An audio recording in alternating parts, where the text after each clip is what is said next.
வணக்கம். Silver fish வலையொலி மூலமா உங்க எல்லாரையும் சந்திக்கிறதுல மகிழ்ச்சி.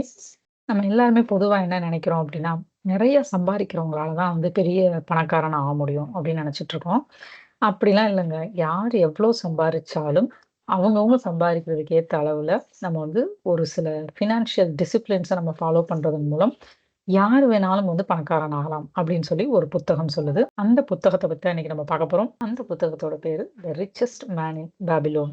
இந்த புத்தகத்த எழுதியிருக்கவரு ஜார்ஜ் சாமுவேல் டாசன் அப்படின்றவரு. இந்த புத்தகத்துல என்ன மாதிரி ஃபினான்ஷியல் டிசிப்ளின் எல்லாம் சொல்லியிருக்கு, என்ன மாரி ரூல்ஸ்லாம் ஃபாலோ பண்ணா நம்மளும் பணக்காரன் ஆகலாம், நான் சம்பாதிக்கிறது எவ்வளவா இருந்தாலும் அதுக்குள்ள ஒரு சில ரூல்ஸ ஃபாலோ பண்ணி, நானும் எப்படி வந்து பணக்காரன் ஆகலாம்? அப்படின்னு சொல்லி நம்ம எல்லாருமே யோசிச்சுட்டுருப்போம். அப்படி யோசிக்கிறதுல நீங்களும் ஒருத்தரா இருந்தீங்கன்னா, இந்த வீடியோவ தொடர்ந்து பாருங்க.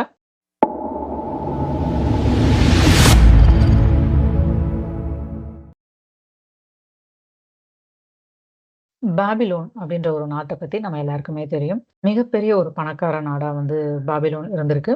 அந்த நாட்டுல உள்ள மன்னர்கள் வந்து அவங்களோட மக்கள வந்து ரொம்ப நல்லா பாதுகாப்பா வச்சிருந்திருக்காங்க. ஒரு முறை வந்து அந்த நாட்டோட அரசர்கள், போர் வீரர்கள் எல்லாம் வந்து ஒரு போர் நடந்ததுனால எல்லாருமே வந்து அந்த நாட்ட விட்டு போர் நடக்கிற இடத்துக்கு வந்து போயிட்டாங்களாம். அப்ப அந்த ஊர்ல இருக்க மக்கள் எல்லாருக்கும் வந்து ஒரு பயம் இருந்திருக்கு. நம்ம எப்படி இப்ப பாதுகாப்பா இருக்க போறோம்? நமக்கு எந்த பிரச்சனையும் வராதா? அப்படின்னு சொல்லிட்டு ரொம்ப கவலைப்பட்டுருக்காங்க. அந்த நாட்டோட மதில் சுவர் வந்து ரொம்ப பெருசா இருந்ததுனால, போர் எவ்ளோ ரொம்ப மும்முரமா நடந்தா கூட, அந்த மக்களுக்கெல்லாம் வந்து எதுவுமே ஆகலையாம். கடைசி வரைக்கும் அவங்க வந்து ரொம்ப பாதுகாப்பா இருந்திருக்காங்க. இந்த கதை மாதிரி தான் நம்மளுடைய பணம் சேமிப்பு அப்படின்ற ஒரு விஷயமும் அப்படின்னு சொல்றாரு. இந்த கதையில எப்படி வந்து அந்த மதில் சுவர் வந்து அந்த மக்களை எல்லாரையும் வந்து காப்பாத்துனுச்சோ, அந்த மாதிரி வந்து நம்ம பணம் சேமிக்கிறது அப்படின்ற ஒரு பழக்கம் வந்து நம்மளையும் வந்து எல்லா பெரிய பிரச்சனைகள்ல இருந்தும் நம்மளையும் காப்பாத்தும் அப்படின்னு சொல்லி இந்த புத்தகத்துல சொல்லியிருக்காங்க. இந்த புத்தகத்துல வந்து ஒரு சில விதிகள் சொல்றாங்க. பணத்த பத்தின விதிகள். அதுல முதல் விதி என்ன அப்படின்னா, ஒவ்வொருத்தரும் எவ்வளோ வேணாலும் நீங்க சம்பாதிக்கிறவரா இருக்கலாம். நீங்க எவ்ளோ சம்பாரிச்சாலும், அதுல ஒரு 10% வந்து கண்டிப்பா சேமிப்பு அப்படின்றத நீங்க வந்து பண்ணணும். அது வந்து ஆர்டியா இருக்கலாம், என்னவா வேணாலும் இருக்கலாம். ஒரு 10% சேமிப்புக்குன்னு எடுத்து வச்சிரணுமா. சரி, அந்த 10% எங்க சேமிக்கணும் அப்படின்றது அடுத்த கொஸ்டினா இருக்கும். இது வந்து யாராவது ஏதாவது சொல்லுவாங்க. இதுல நீங்க போடலாம், ஸ்டாக் மார்க்கெட்ல போடலாம். பல ஐடியாஸ் வந்து சொல்லுவாங்க. யார் என்ன சொன்னாலும் அத நம்ம செய்யாம, நமக்கு தெரிஞ்ச விஷயத்துல இன்வெஸ்ட் பண்ணணுமா. இப்ப ஸ்டாக் மார்க்கெட்ல தான் நான் இன்வெஸ்ட் பண்ணணும் அப்படின்னா, ஸ்டாக் மார்க்கெட்ட கத்துக்கிட்டு நம்ம வந்து பண்ணணுமா. இன்னொருத்தவங்களோட நாலேட்ஜ்ல, இன்னொருத்தவங்க சொல்றத வச்சு நம்ம வந்து சேவிங்ஸ் பண்ணக்கூடாது அப்படின்னு சொல்றாங்க. அடுத்த ரூல் என்ன அப்படின்னா, பணம் யார்கிட்ட வரும் அப்படின்னா, பணத்த யார் வந்து ரொம்ப அன்போட பார்த்துக்கிறாங்களோ, அவங்கள்ட்ட தான் வந்து பணம் சேருமாம். ஸோ அன்போட நம்ம வந்து பணத்த பார்த்துக்கணுமா. நம்ம செய்ற ஒவ்வொரு சின்ன செலவையும் நம்ம வந்து நோட் பண்ணி வைக்கணுமா. ஒரு ரூ. 10 செலவு பண்ணா கூட ரூ. 10 தானே அப்படின்னு சொல்லிட்டு விட்டுறாம, அதையும் நம்ம வந்து நோட் பண்ணி வைக்கணுமா. அதே மாரி இப்ப நம்ம ஒரு பிசினஸ் பண்ண போறோம் அப்படின்னு நம்ம நெனைக்கிறோம் அப்படின்னா, நமக்கு எது வருமோ, நம்மளோட ஸ்ட்ரென்த் என்னவோ அதுல வந்து பண்ணணுமா. இப்ப நமக்கு தெரிஞ்ச ஒருத்தவங்க வந்து ஸ்டாக் மார்க்கெட்ல நிறைய சம்பாரிக்கிறவங்களா இருக்கலாம். அவங்கள பார்த்து நானும் ஸ்டாக் மார்க்கெட்ல போடுறேன் அப்படின்னு சொல்லிட்டு நம்ம போகக்கூடாதாம். அவங்களுக்கு அது ஒர்க் அவுட் ஆகும். நமக்கு நம்மளோட ஸ்ட்ரென்த் எதுவோ, நமக்கு எது பிடிக்குதோ, நமக்கு எது வருதோ, அத பார்த்து நம்ம வந்து செய்யணும். அடுத்த ரூல் வந்து, இப்போ நம்ம தூங்கிட்டு இருக்கோம். இந்த நேரத்துல கூட பணம் நமக்காக வேலை செஞ்சு, பணத்த வந்து அதிகப்படுத்தி குடுத்துட்டு இருக்கணுமாம். அந்த அளவுக்கு நம்ம சில விஷயங்கள வந்து பண்ணி வைக்கணும். நம்ம தூங்குனாலும் நம்மளுடைய பணம் வந்து நமக்காக வேலை செய்யணும் அப்படின்றது அடுத்த ரூல் சொல்லியிருக்காங்க. அப்படி நம்ம தூங்கும்போது கூட நமக்கு பணம் வந்துட்டு இருக்கணும் அப்படின்னா, நம்மளோட ஸ்கில்ஸ வந்து நம்ம டெவலப் பண்ணிட்டே இருக்கணுமா. நம்ம எந்த துறையில இருக்கோமோ, அந்த துறையில இன்னும் எதெல்லாம் நம்ம புதுசா கத்துக்கலாம். எப்படிலாம் கத்துக்கிட்டா நம்ம இன்னும் நல்லா நம்ம துறையில முன்னேறலாம் அப்படின்றத புரிஞ்சுக்கிட்டு, அதுக்கேத்த மாரி நெறைய நம்ம லேர்ன் பண்ணிட்டே இருக்கணுமா. சில பேர் வந்து அவங்கள வந்து ரொம்ப ரிச்சா காமிச்சுக்கணும் அப்படின்றதுக்காக நெறைய செலவு பண்ணி பல விஷயங்கள பண்ணுவாங்க. இப்போ ஒரு ஃபங்ஷனுக்கே போறோம் அப்படின்னா, நம்ம நல்லா தெரியணும் அப்படின்றதுக்காக நெறைய விஷயத்த செலவு பண்ணி மெனக்கெட்டு வந்து வாங்குவாங்க. ஸோ இந்த புத்தகத்துல என்ன சொல்றாங்க அப்படின்னா, ரிச்சா காமிச்சுக்கிறத விட ரிச்சாவே மாறுறது தான் சரியான அணுகுமுறை அப்படின்னு சொல்றாங்க. இப்ப நமக்கு ஒரு நெறைய பணம் நமக்கு எதிலயோ வருது அப்படின்னா, நம்ம வந்து உடனே நமக்கு நெறைய பணம் வந்துருச்சு. நம்ம இதெல்லாம் வாங்கணும், அதெல்லாம் வாங்கணும்னு சொல்லி நம்ம ஆடம்பரமா நம்ம வந்து நெறைய செய்ய ஆரம்பிப்போம். இது வந்து ரிச்சா காமிச்சுக்கிறது. அதே நேரத்துல அந்த மாரி பணம் வர சமயத்துல, அத நெறைய நம்ம வந்து தேவையானதுக்கு மட்டும் செலவு பண்ணிட்டு, மீதிய இன்வெஸ்ட் பண்ணி நம்ம வைக்கிறோம் அப்படின்னா, இது வந்து ரிச்சாவே மாறுறது. ஸோ இதுதான் 2க்கும் உள்ள வித்தியாசம். இந்த மாரி பணத்த சேமிக்கணும் அப்படின்னு நெனைக்கிறவங்க எல்லாரும் வந்து அவசியத்துக்கும், ஆடம்பரத்துக்கும் உள்ள வித்தியாசத்த வந்து தெரிஞ்சுக்கணும். ஸோ அவசியத்துக்கு மட்டும் செலவு பண்ணிட்டு, ஆடம்பர செலவுகள வந்து குறைச்சுட்டு, நம்ம வந்து அத வந்து நம்ம சேவிங்ஸ்ல பண்ணும்போது, உண்மையான பணக்காரனா நம்ம வந்து மாற முடியும் அப்படின்னு சொல்றாரு. இந்த புத்தகத்துல வந்து ஒரு கதை சொல்றாங்க. என்ன அப்டின்னா, இப்ப வந்து ஒருத்தருக்கு வந்து நெனச்சு பார்க்க முடியாத அளவுக்கு வந்து நெறைய பணம் வருதாம், ஒரு பர்ட்டிகுலர் பீரியட்ல. அப்போ அந்த டைம்ல வந்து அவருடைய தங்கச்சி வீட்டுக்காரரும் எங்களுக்கு பிசினஸ்க்காக பணம் வேணும் அப்டின்னு சொல்லிட்டு ஒரு குறிப்பிட்ட அளவு பணம் கேட்கறாங்க. இவருக்கு வந்து குடுக்கலாமா? வேணாமான்னு ஒரு டவுட்டு. அப்போ ஒரு மணி லெண்டர் கிட்ட போய் அட்வைஸ் கேட்கறாரு. அப்போ அந்த மணி லெண்டர் வந்து என்ன சொல்றாரு அப்டின்னா, ஒரு கத சொல்லி புரிய வைக்கிறாரு. என்ன கத அப்டின்னா, ஒரு மாட்டு தொழுவத்த பார்த்துக்கிற ஒருத்தர் இருக்காரு. அவருக்கு வந்து அங்க உள்ள அனிமல்ஸ்லாம் என்ன பேசிக்கும் அப்டின்றது வந்து புரியுமாம். ஸோ அப்படி இருக்கும்போது ஒரு நாள் வந்து ஒரு கழுதையும், மாடும் பேசுறது வந்து இவருக்கு வந்து புரிஞ்சிருக்கு. அப்ப அந்த மாடு வந்து சொல்லியிருக்கு கழுதைகிட்ட, "என்னால வந்து ஏர் ஓட்டவே முடியல. நெறைய வந்து வெயிட் என் மேல வைக்கிறாங்க. எனக்கு பிடிக்கவே இல்ல இந்த வேல." அப்படின்னு சொல்லிட்டு சொல்லியிருக்கு.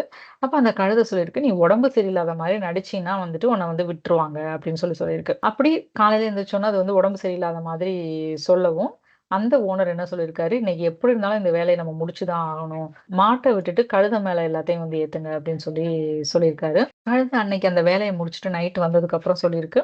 அந்த ஓனர் சொன்னாராம், "உடம்பு சரியில்லாத மாட்டெல்லாம் வந்து கறிக்கு அனுப்பிர்லாம். இனிமே நம்ம வேலைக்கு வச்சுக்க வேணாம்." அப்படின்னு சொல்லி கழுதையவே இனிமே தொடர்ந்து நம்ம இந்த வேலைக்கு பயன்படுத்திக்கலாம் அப்படின்ற மாரி வந்து முடிவு செஞ்சுட்டதா அந்த கழுத வந்து சொல்லியிருக்கு. ஸோ கடைசில இந்த மாடு என்ன பண்ணும் அப்படின்னா, நம்மளே இந்த வேலைய செஞ்சிரலாம். நம்ம வேலைய இன்னொருத்தவங்கள்ட்ட குடுத்ததுனால தானே நமக்கு பிரச்சனை வந்தது அப்படின்னு சொல்லிட்டு, அதுவே எழுந்திருச்சு அடுத்த நாள் வந்து வேலை செய்ய வந்து போயிருமாம். ஸோ இந்த கதையிலேருந்து என்ன சொல்ல வராங்க அப்படின்னா, இப்ப நம்ம யாருக்காவது உதவி செய்ய போறோம், நம்ம ஃப்ரெண்டுக்கு அப்படின்னா, அந்த உதவி வந்து நமக்கே ஒரு பிரச்சனைய குடுத்துறாத அளவுக்கு நம்ம வந்து நம்மள பார்த்துக்கணும் அப்படின்றது தான் இந்த கதையிலருந்து சொல்ல வர்ற விஷயம்.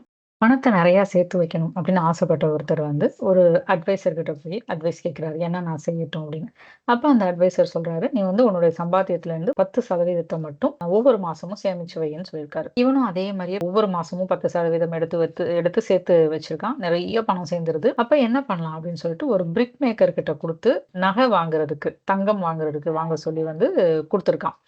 அப்போ அந்த அட்வைஸ் குடுத்துருப்பார்ல ஒருத்தர் 10% சேர்த்து வைன்னு சொல்லிட்டு. அவரு வந்து கேட்டிருக்காரு, "பணத்த என்ன பண்ண?" அப்படின்னு சொல்லிட்டு. ஒரு பிரிக் மேக்கர் கிட்ட நான் நகை வாங்க குடுத்துருக்கேன் அப்படின்னு அவன் சொல்லியிருக்கான். அதுக்கு அவர் சொல்லியிருக்காரு, "உன்னோட பணம் ஃபுல்லா போயிரும். எதுவுமே உனக்கு மிஞ்சாது" அப்படின்ட்டு.